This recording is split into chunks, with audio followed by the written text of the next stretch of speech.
নমস্কার সুপ্রিয় দর্শক, আপনারা সব কেমন আছেন? আশা করি ভালো আছেন। পুজোয় ভাসিয়ে দিতে তৈরি হয়েছে নিম্নচাপ। বজ্রবিদ্যুৎ সহ বৃষ্টি হতে পারে এইসব জেলাগুলিতে। মহালয়া শেষ হতে চলল, এদিকে রাজ্যের 23 জেলায় বজ্রবিদ্যুৎ সহ বৃষ্টির পূর্বাভাস আইডিএমের। 30 থেকে 40 কিলোমিটার গতিবেগে ঝোড়ো হওয়া ও বৃষ্টির আশঙ্কা কলকাতা সহ দক্ষিণবঙ্গের 15 জেলায়। তবে উত্তরবঙ্গ, দার্জিলিং, জলপাইগুড়ি সহ কিছু জায়গায় ভারী বৃষ্টির পূর্বাভাস রয়েছে। আজ ও পুজো কয়েকদিন কেমন থাকবে আবহাওয়া, চলুন জেনে নেই ভিডিওর মাধ্যমে। 25শে সেপ্টেম্বর পূর্ব মধ্য বঙ্গোপসাগরে তৈরি হতে পারে নিম্নচাপ, যার জেরে ষষ্ঠী থেকে দশমী পর্যন্ত পুজোর প্রত্যেক দিনই বৃষ্টির পূর্বাভাস দিয়েছেন আলিপুর আবহাওয়া দপ্তর। পুজোর দক্ষিণবঙ্গ জুড়ে চলবে বৃষ্টি, রেহাই মিলবে উত্তরের জেলাগুলিতে।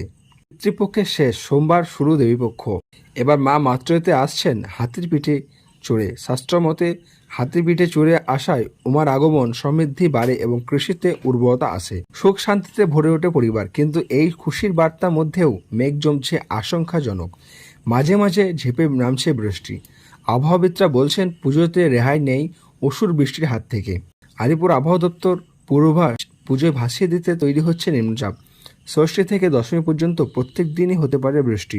আলিপুর আবহাওয়া দপ্তর পূর্বাভাসে বলছেন মহালয়াতে শুরু হয়েছে বৃষ্টি। বজ্রবিদ্যুৎ সহ বৃষ্টি হতে পারে ঝাড়গ্রাম, উত্তর 24 পরগনা, দক্ষিণ 24 পরগনা। পূর্বাভাসে আরও বলা হয়েছে ষষ্ঠীর দুদিন আগে নিম্নচাপ তৈরি হতে পারে বঙ্গোপসাগরে।